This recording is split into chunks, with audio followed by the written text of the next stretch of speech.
Herkese merhabalar, kanalıma hoş geldiniz arkadaşlar. Umarım iyisinizdir. Sizlerle birlikte yine güzel bir şiş örgüsüyle karşınızdayım. Özellikle elinizde olan her kalınlıkta bir yünle uygulayabileceğiniz çok basit bir model yapacağız. İster bir günlük yelek, isterseniz bir çeyizlik yelek olarak değerlendirip uygulayabilirsiniz. Örneğimizin ilmek sayısı toplam 15 tane ilmekten oluşuyor arkadaşlar. 15 ve 15'in katlarında ilmek sayımızı attıktan sonra sonuna artı 7 ilmek ekleyeceğiz. Yani başlangıç ara desenle başlıyor. Sonunu da o şekilde tamamlayacağız. Daha sonra 2 adet kenar ilmeği de ekleyerek ben sizlere tek desen çalışması şeklinde uygulayacağım. Toplam 24 adet ilmek yapıyorum. Örneğimizin ana örgüsü haroşa örgü arkadaşlar. O yüzden lastik olarak haroşada çalışabilirsiniz. Şöyle ki bir diş haroşa boyu üzerine ben de örneğimi kurmaya başlıyorum. Kenar ilmeğimi örmeden aldım. Toplam 7 tane ilmeğin üzerine ara desenimizi kuracağız.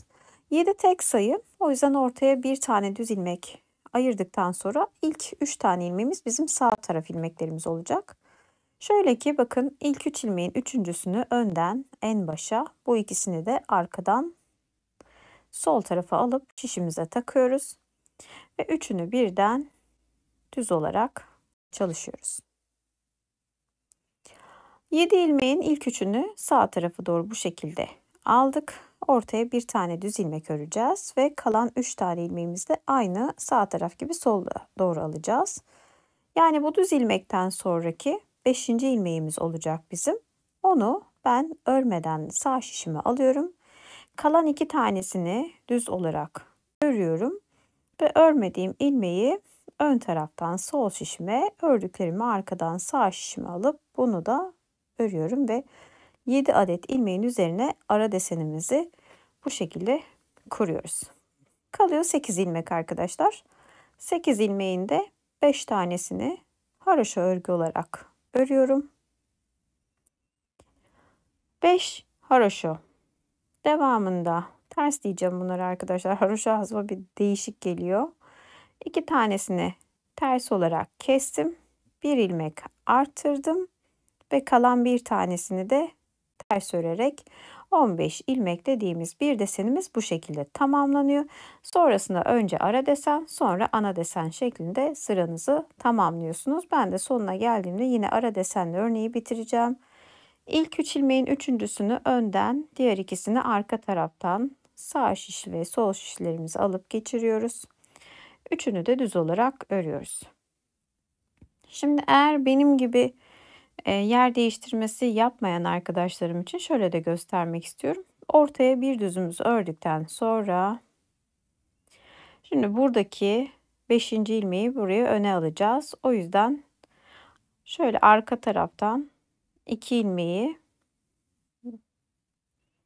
böyle şişle de yer değiştirirsiniz ki bu bana çok zor geliyor.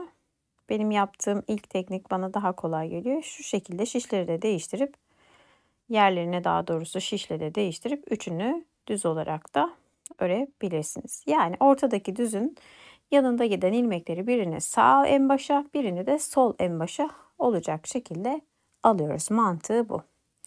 Peki ikinci sıra örneğin tersinde ne yapacağız? Şimdi 7 tane ara ilmekli ilmeğimiz var biliyorsunuz. Bunun tam ortasındaki düz ilmeği ben bir tık kabarık olsun, bir tık kabarık gitsin diye burada örmeden alıyorum. Fakat siz burada örebilirsiniz. Bu tamamen sizin zevkinize kalmış. Ben örmeden alıyorum. Bu modeli ilk öğrendiğimde de bu şekilde çalışmıştım. O yüzden sizlere de böyle göstermek istedim. Bir tek ortadaki ilmeği örmeden alıyoruz. Geri kalan bütün ilmeklerimizi haroşa örgü olduğu için baştan sona ters olarak örüyoruz. Bakın bir daha göstereyim. 7 ilmekli ara örneğim. 1, 2, 3 ördüm. Tam ortaya gelen dördüncüyü örmeden aldım ve tekrar 3 tane örüyorum. Sonrasında kenar ilmeğimiz ve ikinci sıramızı, bundan sonraki sıraları bu şekilde tamamlayacağız. Üçüncü sıra ön yüze geldik. İlk 7 ilmeğimiz vardı. Bu sırada onu boş olarak öreceğiz. Kahve çatlağı mantığında bir sıra işlem yapıp bir sıra boş örüyoruz ara desende. O yüzden 7 adet ilmeğimizi düz olarak ördüm. Ters ilmeklerimize geldik. 1, 2, 3, 4 adet ters ördüm. Ajur artırmasından önce 2 tanesini hep keseceğiz. 2 ilmeği birlikte ters kestim. 1 ilmek arttırdım ve bakın buradaki ilmeklerim 2 adete yükseldi. Devamında yine ara desenim için 7 adet ilmeğimi düz olarak çalışıp ön yüzdeki 3. sıramı tamamlıyorum. Tersi 4. sıram örneğimin. Dediğim gibi sadece örmeden aldığım ilmeğim var ama siz dilerseniz örerek de devam edebilirsiniz. 5. sırada yine işlem yapacağız. İlk 3 ilmeğin şöyle üçüncüsünü ön taraftan en başa alıyorum. Diğer ikisini arkadan sol şişime takıp yerleştirdim ve üçünü de düz olarak çalışıyorum. Ortaya bir düz ördüm ve ikinci gruba geldim. Bakın bunu örmeden aldım. İkisini örüyorum. Örmeden aldığımı önden, ördüklerimi arkadan yer değiştirip onu da örüyorum. Ara desene geldiğimde 1, 2, 3 ilmek ters, 2 ilmeği birlikte ters alıp kestim. 1 ilmek artırdım ve yine 3 adet ters ilmek ördüm.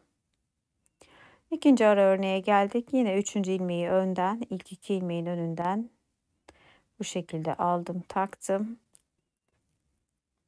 Ve üçünü de düz olarak çalışıyorum. Ortaya bir düz örüp tekrar aynısını bu tarafa yapıyorum. Birincisini örmedim. 2 ile 3'ü ördüm düzden sonra. Şimdi onların yerlerini değiştiriyorum. Ördüklerine bakın arka taraftan örmediğimi önden alıp onu da düz olarak örüyorum. Ve en son kenar ilmeğimizle çalışıp 5. sıramı bitiriyorum. Yine tersinde ilmekleri gördüğüm gibi çalışıp örneğin ön yüzüne geldim. Bu bizim 7. sıramız. Kenar ilmeğimi örmeden aldım. Ve 7 adet düz ilmeğimizi örüyoruz.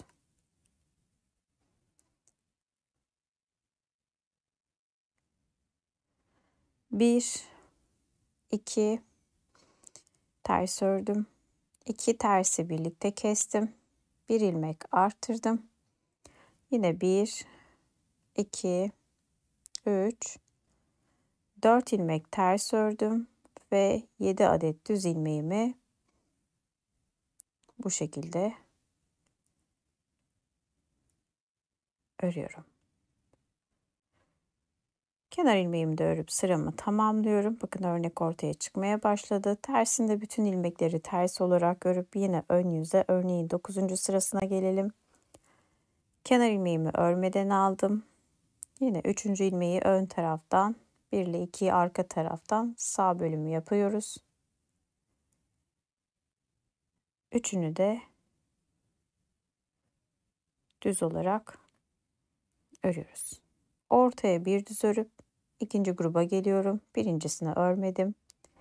Bu 2 ilmeği örüyorum. Örmediğimi önden, ördüklerimi arka taraftan alıp yer değiştirip yine bir düz olarak çalışıyorum ve örneğimiz bu şekilde ortaya çıkıyor. Şimdi bu sırada 1 adet ters örüyorum ve sıradaki 2 adet ilmeği birlikte alıp ters olarak kesiyorum. İlmeğimi artırdıktan sonra 2, 3, 4, 5 adet ters ördüm. Yine 3. ilmeği 2 ilmeğin üzerinden boşluğa öne aldım. Diğer ikisini ördüm. Ortadaki düzümü ördüm ve yine bunu örmeden alıp ikisini örüyorum. Örmediğimi de ön taraftan en başa alıp onu da örüyorum. Kenar ilmeğimi örüp sıramı tamamlıyorum. Yine tersinde ilmeklerimizi baştan sona ters olarak çalıştıktan sonra ön yüze örneğin 11. sırasına geliyoruz. Kenar ilmeğimizden sonra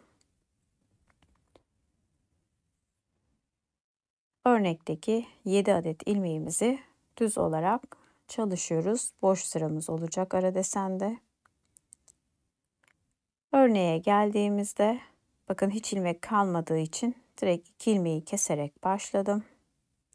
1 ilmek artırdım ve 2, 3, 4, 5, 6 ilmek ters ördüm. Örneğimi buracıkta tamamlamış oldum ön yüzden. Yine örneğe geldikten sonra ara örneğe 7 tane düzümü örüyorum. Kenar ilmeğimi de örerek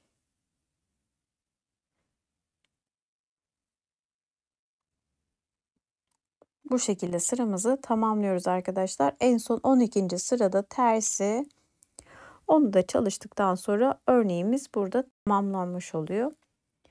Buradan itibaren yine örneğin 1. sırasına geri dönüyoruz ve 1. sırada yaptığımız gibi önce 5 ters, 2 ilmek kes, arttır ve 1 tane ters örerek aynı kurulumla devam ediyoruz.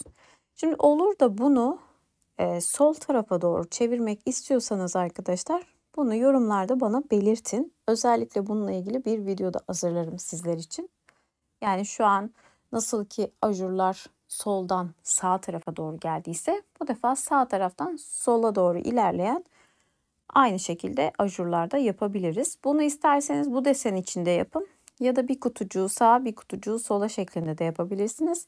Ya da önün bir tarafını sağa, önün bir tarafını sol şeklinde de çalışabilirsiniz. O yüzden mutlaka yorumlarda bekliyorum. Aslında yapımı kolay, mantıken çevirecek bir sürü arkadaşımız vardır. Çeviremeyenler de yorumlarda belirtirseniz bununla ilgili de bir video tekrardan sizlere hazırlarım. Çok basit bir model. Eminim hepiniz rahatlıkla uygulayabilirsiniz arkadaşlar. Yeniden yeni videolarda görüşmek üzere. Hoşça kalın, sağlıkla kalın. Abone olup yorum yapmayı lütfen unutmayın arkadaşlar. Hoşça kalın.